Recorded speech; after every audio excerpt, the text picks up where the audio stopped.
in the last year, as we saw from the most recent statistics, Russian proceeds from exports of oil have dropped 30% in the last year. There is, additional, and the revenues to the Russian state.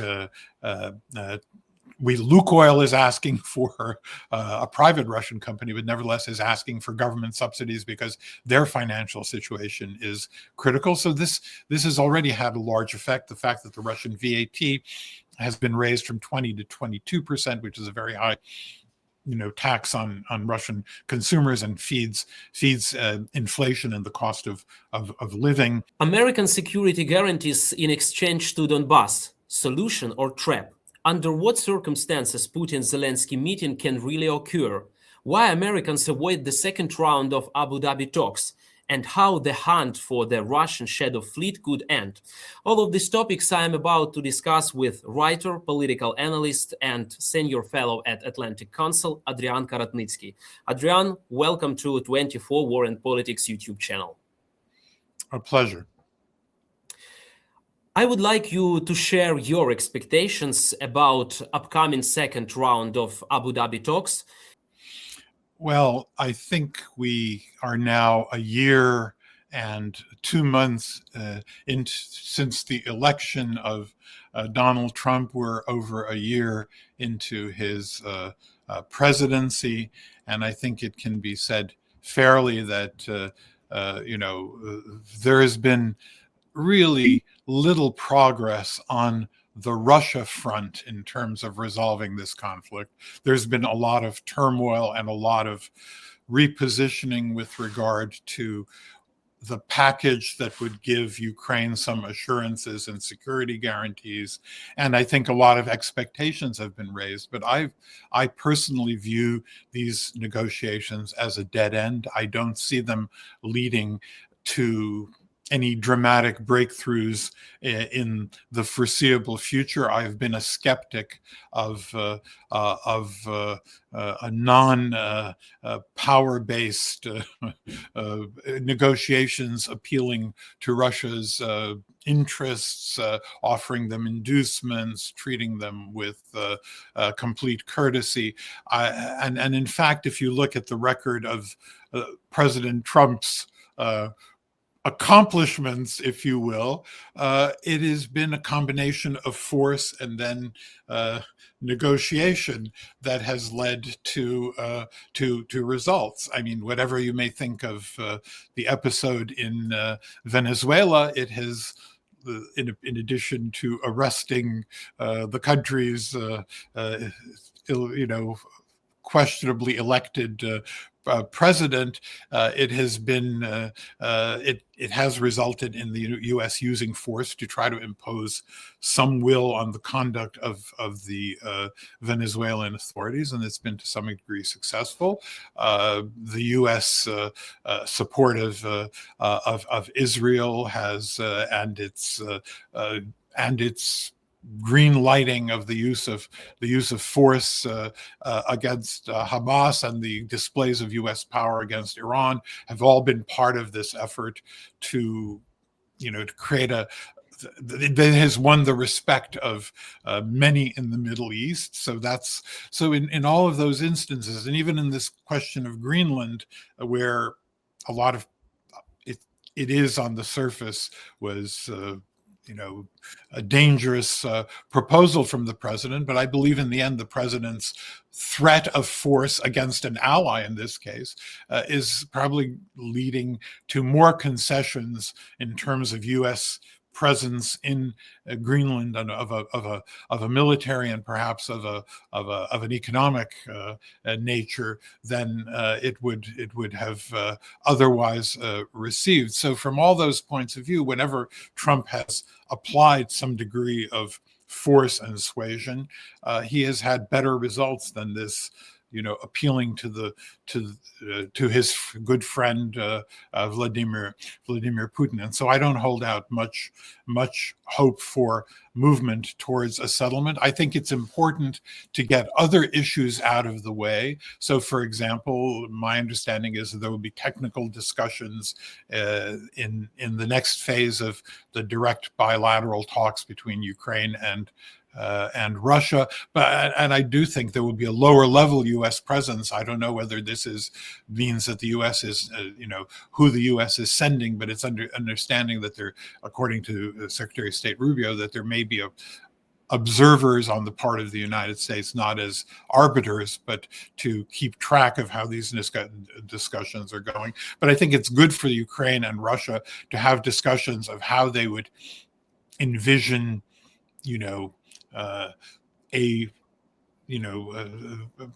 technical issues in the event that there is a resolution. But I think the formula that's been presented by the U.S. is only partially achievable. I think Ukraine is open to a range of solutions. I think the Ukrainian people are still very divided about the idea of to cede territory without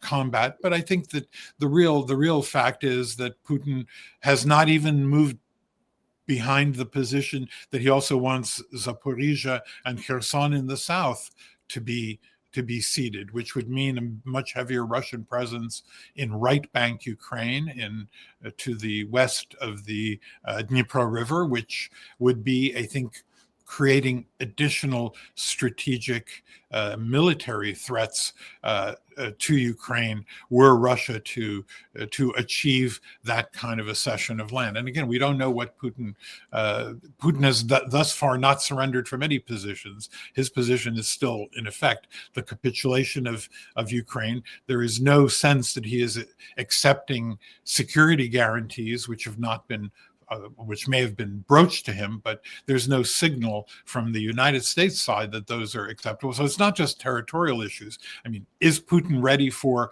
Western military presence on Ukrainian territory? Is he ready to accept that the Ukrainians will have a standing army of 600,000 to 800,000 people, fully armed, et cetera, et cetera? We have no indication that on any of those issues he's made any signal of acceptance. So I would say that there is very little progress that has been made on that side. On the other side, there has been a certain consolidation by Trump's behavior. He's unified Europe to understand that it can no longer rely as much on the U.S. Security protection, and that makes Ukraine much more important for Europe's protection in the aftermath of a war. Ukraine has, I think, the most competent military. It has now a professional elite, many of whom have been fighting wars for some for a decade, many for 4 years, coming on 4 years. That is a future military that would be a front line of Europe's defense. So Europe has stepped in and now sees Ukraine as part of its security solution, which makes Ukraine more important. That's great progress for Ukraine. That's why I think Europe is willing to offer some security guarantees, enhanced support for the building up of the Ukrainian military-industrial complex, and cooperation between the European and Ukrainian military-industrial complex. All these positive things have developed that enhance Ukraine's post-war security, or could enhance Ukraine's post-war security. But I don't think these, and that is progress, and maybe the understandings that the United States, by some treaty basis, would offer security guarantees for Ukraine. Those are gains on that side of the ledger. It's very important that move forward. But on the other side of what you're getting out of Russia, and any even signal that Russia has retreated from its former positions, I just don't see them. We've not heard them. No one has definitively said Russia is ready to accept that it has no, that its territorial demands for ceding Zaporizhia and Kherson in the south are are something that it's willing to trade for Ukraine ceding, the remainder of the territory of Donetsk and Luhansk. Yeah, actually, it's true because at least according to statements of political military establishment of Russia, we don't hear any words about any concessions. Yes, and and in terms of propaganda, Russian propaganda continues. I understand that you could interpret that the Russian change of tactics of its attacks on civilian targets to make life so miserable that it creates a change in public opinion. And to some extent, we've seen a bit of that change in public opinion, because there is now a minority, but a substantial minority that is willing to consider for absolute security guarantees and integration into the EU and into deeper security cooperation with the US and the West, willing to consider withdrawal of Ukrainian territory. But it's still a terribly divisive issue.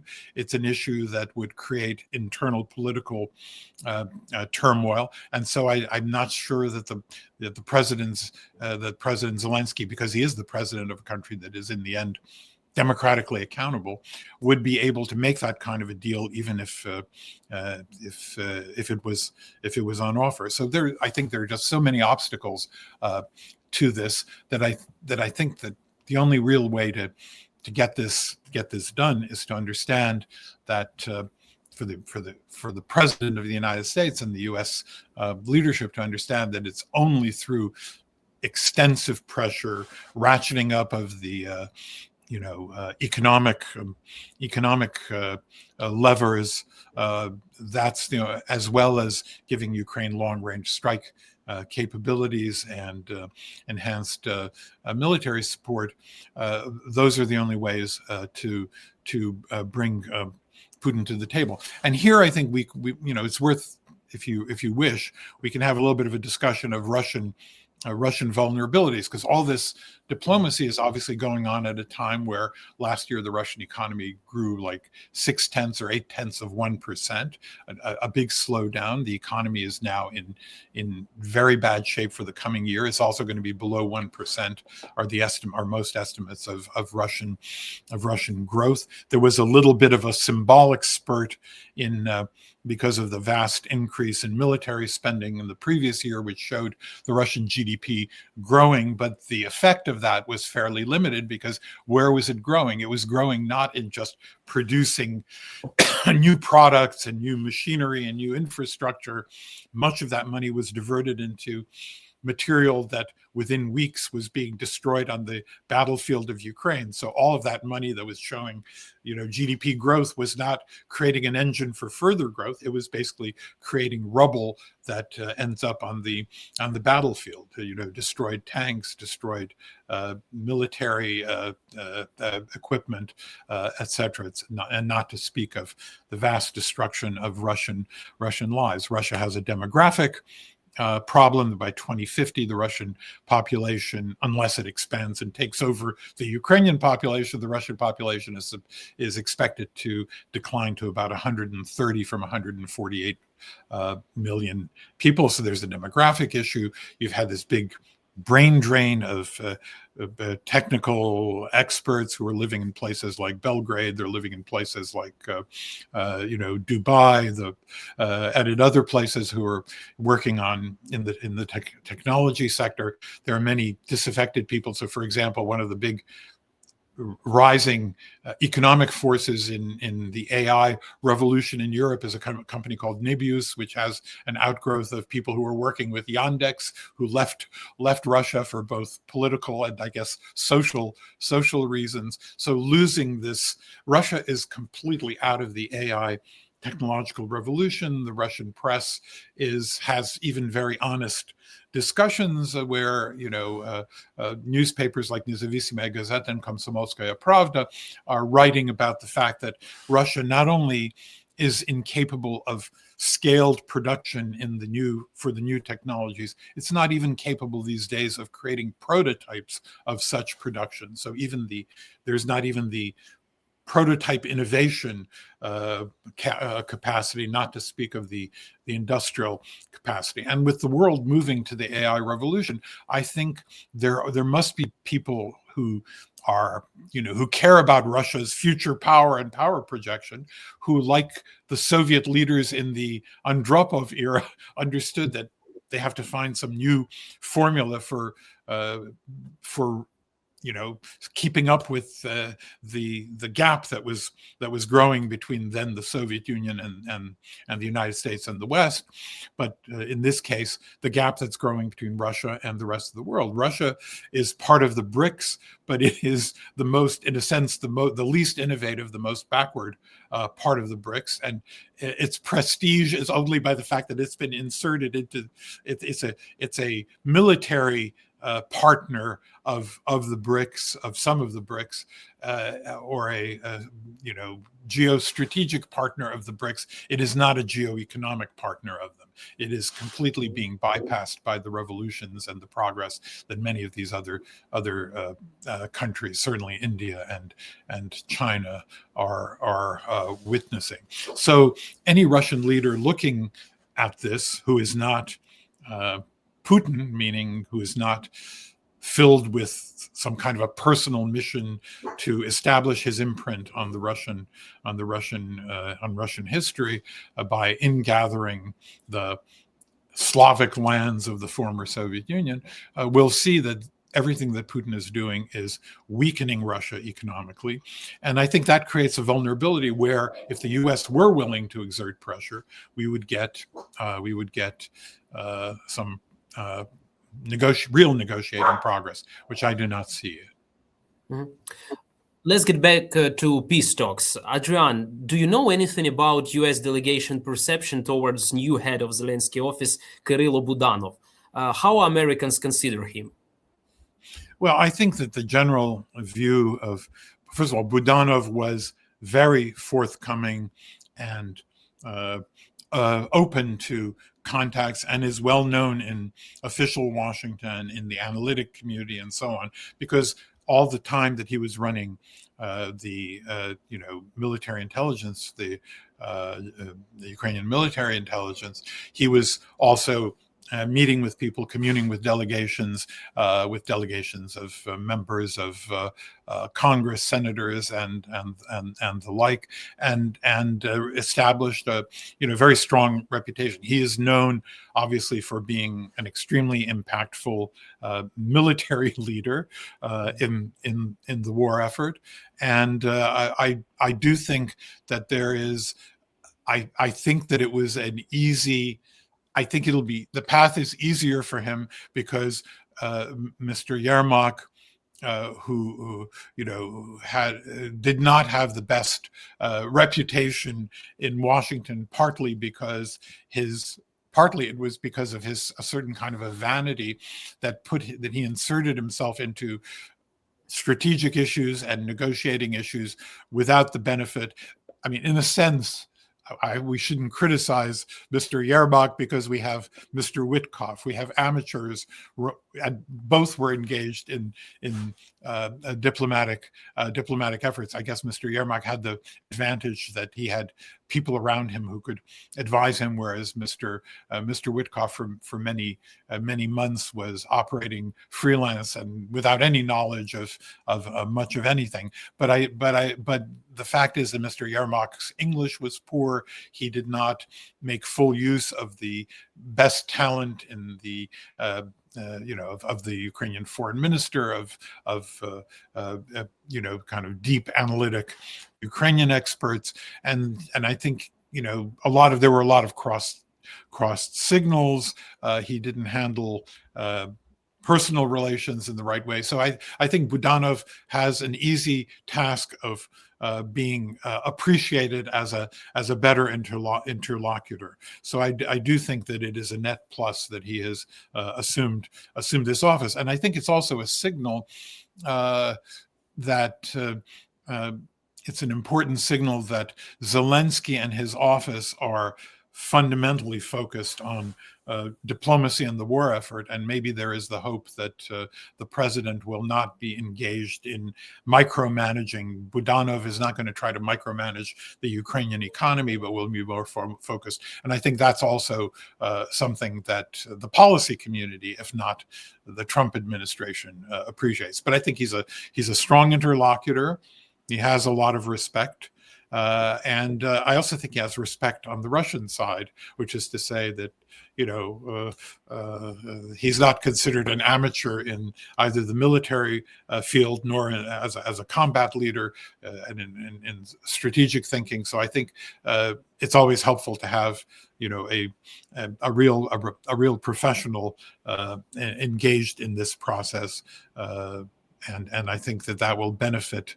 And I think he's also a no-nonsense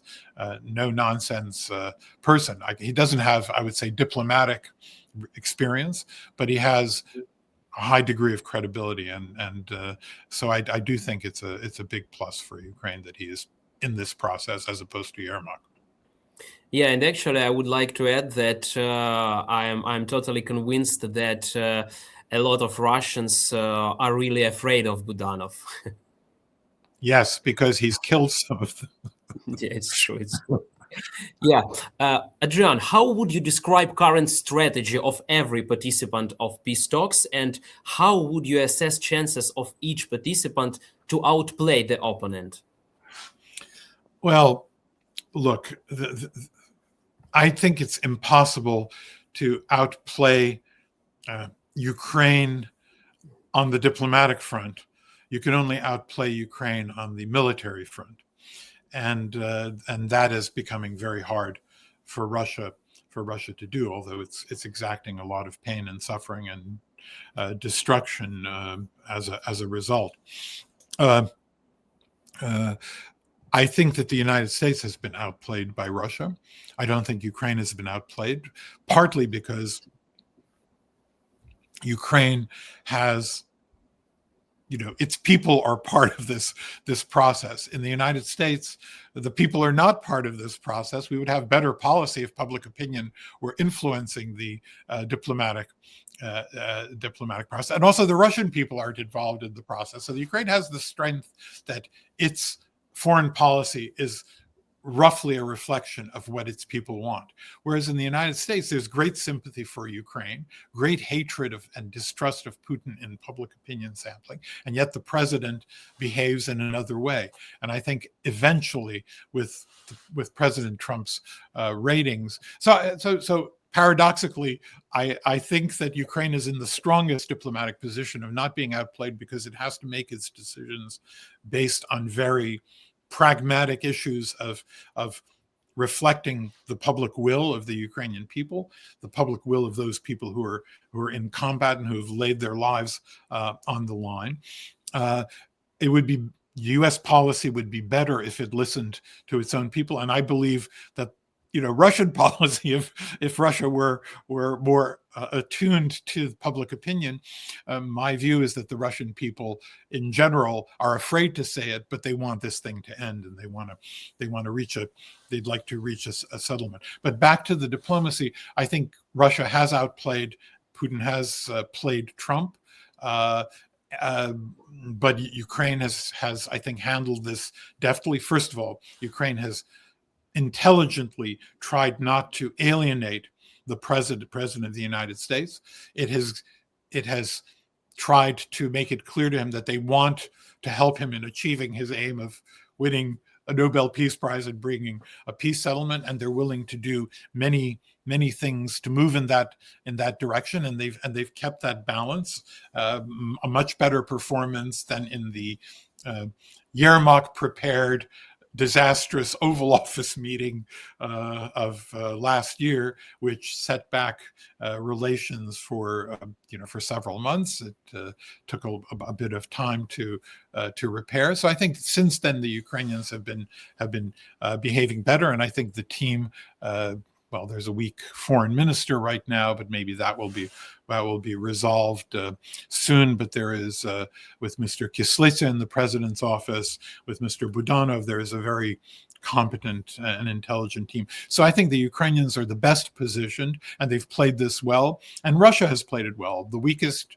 performance diplomatically has been by this amateur diplomacy by Mr. Witkoff that has, I think, and President Trump's unwillingness to use the full instruments of power and force that the United States can bring upon both the Russian economy and the Russian and exert more military pressure on Russian forces by giving Ukraine the kind of long-range capabilities to strike deep into the heart of Russian military industrial infrastructure. International media reported that USA hint Ukraine that any American security guarantees are dependent on our readiness to withdraw Ukrainian troops from all territory of Donbass. And if I understood correctly, the sequence of actions looks like first Ukraine withdraw troops, and then we will talk about implementation of security guarantees. What do you think about this kind of trajectory? Well, first of all, I think it's up to the Ukrainian people. It depends on what is meant by that phrase. For Ukraine to withdraw in the context of a ceasefire where both sides agree that they will not use that to put their troops in, if this is to create a demilitarized zone as part of the withdrawal, then then come these very extensive security guarantees. Then I think it's something that the Ukrainians could entertain. It's a kind of a very interesting formula if the intention is the way it has been sounded is that Ukrainians withdraw from that territory rather than cede that territory. That's one thing. Ukraine is not ceding that territory, and it also presumably has to come with an assurance that Russia will not be using that as an advantage to occupy that territory. If it is the cession of territory, I think it's unsustainable politically for the Ukrainians to contemplate, given the state of public opinion, whatever one may think of it. I mean, maybe the Ukrainian people will change their minds and say that if we get into Europe, if we get bilateral ironclad defense treaties, if we have massive investment, and if we have a massive commitment of Europe to integrate all those people who have to leave that territory to integrate well into the rest of Ukraine, maybe the Ukrainian people will change their minds about whether that is an acceptable formula. But at the moment, allowing Russia to simply take that territory is unacceptable to the Ukrainian people. It would only create internal political turmoil, and I think that President Putin knows this. He wants instability in the country. He wants division in the country, and such a concession is untenable given the current state of public opinion, because it's not just. This is not just an opinion held by the Ukrainian people, but it's a passionately, deeply held opinion that we are not surrendering and withdrawing territory, all the more so that Putin is not able to conquer that territory by military means. He's moving. It's going to take him at the pace he's moving, it's going to take him another 4 or 5 years to occupy the rest of the territory that he currently claims, and it'll take him 100 to 120 years to occupy for Russia to occupy the rest of Ukraine. So I don't think that the Ukrainians are able to make that kind of a bargain. But it is, if there is a clear package of incentives for Ukraine offered by Europe and the United States in exchange for this, they would have to be put to the Ukrainian people. They can't be, and I think that they would be of such a nature to satisfy the security needs of the Ukrainian people, to the extent that they might even consider a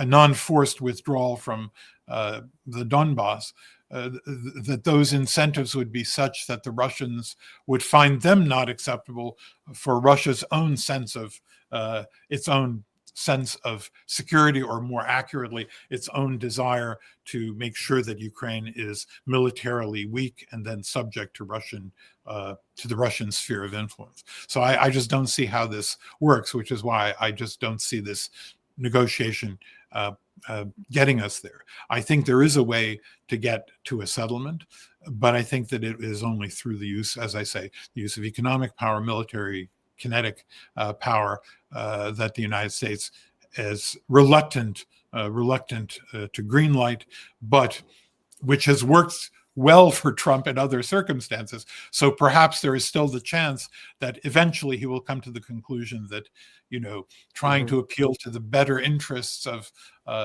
his personal friendship with Putin, that is not the pathway to peace, but that force and exploiting Russia's economic weakness, which is increasingly clear, is the way to do it. Yeah, I would like to talk to you about one more tool which can force Russia for concessions. We have observing that Russian shadow fleet is under sanction and military attacks, but it still has thousands of ships and many options to circumvent sanctions. How situation with this Russian source of income could develop? Well, first of all, we've seen an effect of sanctions and threatened sanctions, and I think that here again, first of all, the United States has shown that it is willing to interdict. I think that the fact that Russian flag vessels were stopped in Venezuela was a bit of a shock to Putin and the system, and I think he chose to ignore it because of his deeper fear that this could grow into something that could affect the U.S. interest in interceding to stop the operations of the shadow fleet. But even with the not fully, there's now this bigger legislation that Senator Lindsey Graham has put forward, and he said that the president now supports it, but that the president has yet again frozen because of these negotiations and his hopes of a positive result through kindness and goodwill with Putin. But nevertheless, in the last year, as we saw from the most recent statistics, Russian proceeds from exports of oil have dropped 30% in the last year. There is, additional, and the revenues to the Russian state. Lukoil is asking for a private Russian company, but nevertheless is asking for government subsidies because their financial situation is critical. So this has already had a large effect. The fact that the Russian VAT has been raised from 20 to 22%, which is a very high tax on Russian consumers, and feeds inflation and the cost of living to make up the revenue shortfalls from the sale of energy. So this has already had a huge effect, and I think yet again to use the capacity and the will of the United States in conjunction with Europeans to interdict more of this is an important tool left in the toolbox for forcing us, for exacerbating Russian economic pressure on Russia. But so is this legislation that would give the United States president, the authority to sanction even those who are consumers of the products of the shadow fleet. It's very easy to track this. There is all of these. There are you can follow the movement of large tankers and so on through the major global bodies of water on an hourly basis, just as you can track air travel. So this is very well known where they're going, from where they are coming, and sanctions if the so there are two ways of it. One is through this enhanced legislation that Senator Graham is hoping to pass, and the other is U.S. active interdiction, as they showed they are willing to do in the case of Venezuela and even Russian flag boats moving Venezuelan oil. Those are the two ways to ratchet up even further the pressure, but the pressure has already been quite successful. It's already had an impact on the Russian state budgetary receipts. Adrian, very last question. We realize that Ukraine is far from being the first place of US geopolitical interests. How would you build a list of, let's say, top 5 US geopolitical interests at the moment?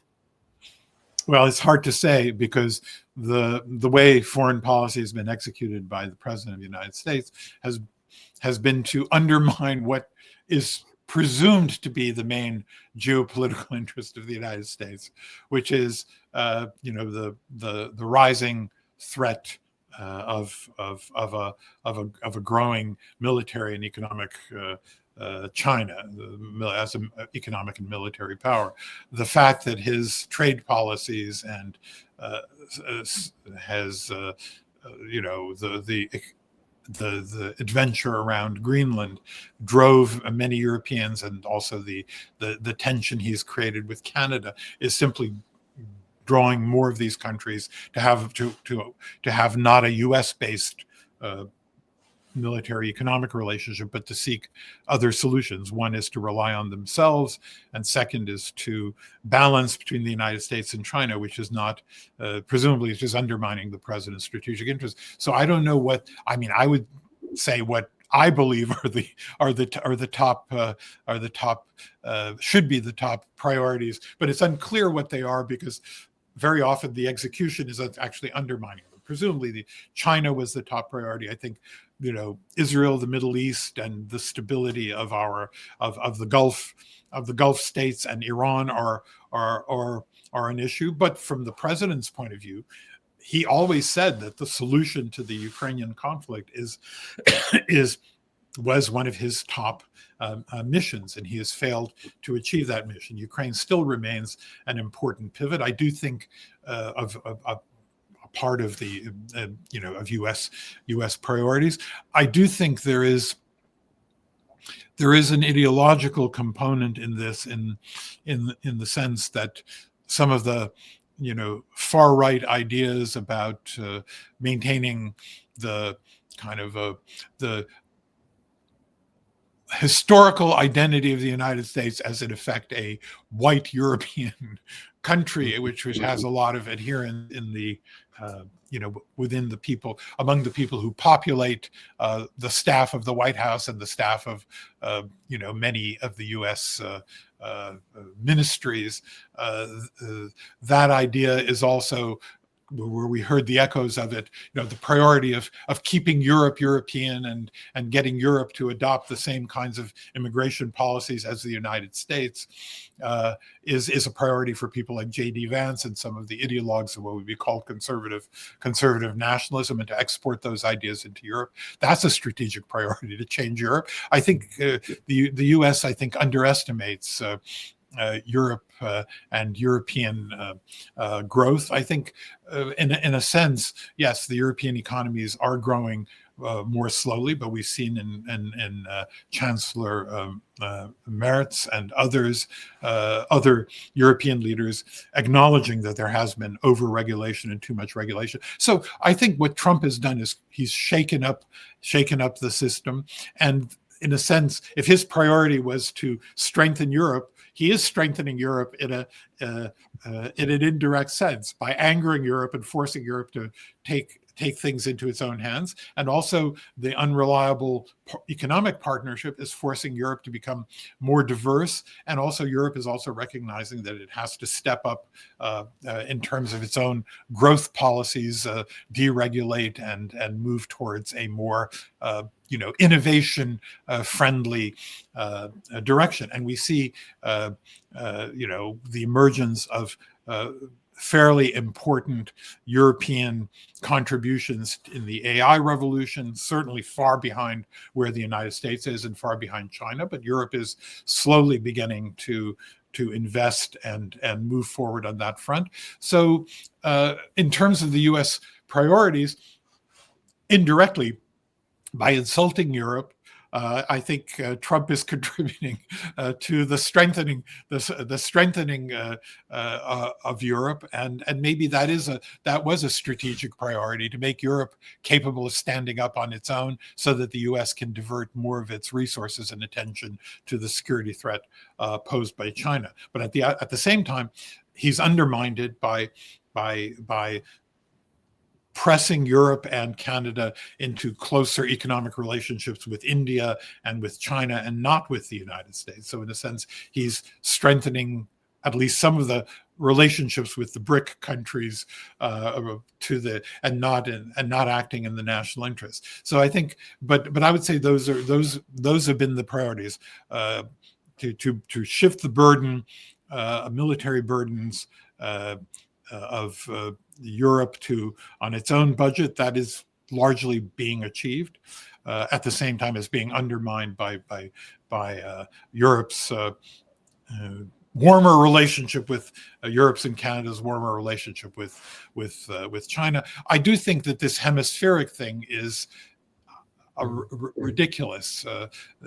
Yes, it seems that Trump has, in the national security documents, the focus on the Latin America and our hemisphere as a crucial component of national strategic priorities. But the fact is that the countries of our hemisphere are about 30% of the size of the economy of the European Union. So this idea that the United States will somehow be invigorated by alienating Canada, but creating a new hemispheric relationship with Latin America, where those economies are nowhere near the kinds of economic engines that Europe is or that Canada is. It just, some of these ideas, they sound like they are rhetorical, they're interesting, sort of philosophical, but the discussions, but they're not grounded in geoeconomics. So while that is a declared priority, I don't think it will bear a lot of fruit for the United States. So the Monroe Doctrine and these phrases that are referred to as a sort of a modernized Monroe Doctrine, maybe it's used to justify this flexing of muscles in Venezuela, and maybe additional pressure on Cuba. But I don't think this is a major strategic priority for the United States, and I don't think it'll outlast the Trump administration. So again, I think Ukraine will loom larger in this. I think the United States will eventually, post-Trump, be forced into a much closer and an effort to rebuild its relationships with Europe. But yes, it would be China first, the Middle East second, the resolution of the Russia conflict with Ukraine third, and then this new hemispheric tilt towards Asia. Those are I think priorities, but again, they're being executed very badly. Alliances are being undermined, and in the end, I think the U.S. will find that it can only count on countries that share democratic values and the values of freedom as their most reliable partners and allies. Adrian, thank you very much for this interview. I appreciate it. Thank you for your time, for your expertise, and have a good day. Thanks very much. Yeah, goodbye.